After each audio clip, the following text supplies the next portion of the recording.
दोस्तों, यदि आप किसी के खिलाफ चेक बाउंस का केस फाइल करना चाहते हैं तो आपको 3 मेजर लिमिटेशंस डेट्स पता होनी चाहिए किसी के खिलाफ चेक बाउंस का केस फाइल करने के लिए। इन 3 मेजर कंडीशंस को अप्लाई करना बहुत ज़रूरी है क्योंकि यह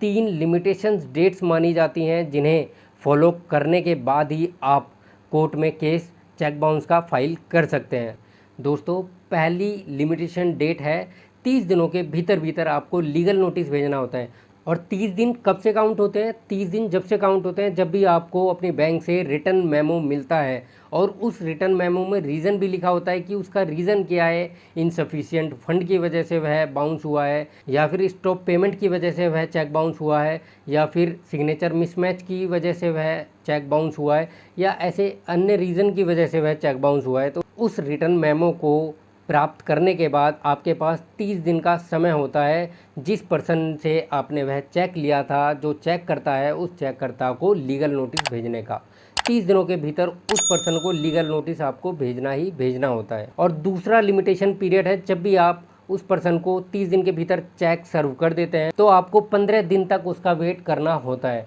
और आपको देखना होगा कि वह 15 दिन के अंदर आपका अमाउंट आपको वापस कर रहा है या नहीं, या आपके लीगल नोटिस का रिप्लाई वह कुछ दे रहा है या नहीं, या कोई लीगल नोटिस का रिप्लाई ही नहीं दिया है, या लीगल नोटिस का एक ऐसा रिप्लाई दे रहा है जिससे आप खुश नहीं हैं, जिससे आप सेटिस्फाइड नहीं हैं। तो दोस्तों, 15 दिन के बाद ही आपके पास 30 दिन का समय पीरियड होता है उस पर्सन के खिलाफ, उस चेककर्ता के खिलाफ चेक बाउंस का case under section 138 negotiable instrument act में फाइल करने का। तो दोस्तों, यह 3 लिमिटेशन डेट हैं। जैसे कि पहली लिमिटेशन डेट है, जब भी आप चेक बाउंस का रिटर्न मेमो अपनी बैंक से प्राप्त करेंगे तो उस रिटर्न मेमो के मिलने के बाद से 30 दिनों के भीतर भीतर आपको लिमिटेशन पीरियड के अंदर उस पर्सन को, उस चेककर्ता को लीगल नोटिस भेजना होगा। और दूसरी लिमिटेशन है कि 15 दिन तक आपको वेट करना होगा इसके रिप्लाई का। तीसरी लिमिटेशन यही कहती है कि यदि उसका रिप्लाई ऐसा आता है जिससे आप सेटिस्फाई नहीं होते हैं, या वह चेक करता है रिप्लाई ही नहीं करता है,